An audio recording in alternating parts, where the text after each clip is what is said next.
ఎవరు ఎవరికి తోడవుతారో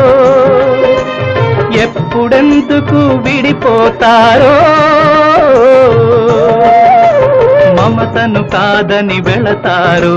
మనసే చాలని ఉంటారు ఎవ్వరి పయనం ఎందాకో అడగదు ఎవ్వరిని బదులే దొరకదని అడగదు ఎవ్వరిని బదులే దొరకదని ఓ బాటసారి ఇది జీవిత రహదారి ఎంత దూరమో ఏది అంతమో ఎవరు ఎరుగని దారి ఇది ఒకరికి సొంతం కాదు ఇది ఓ బాటసారి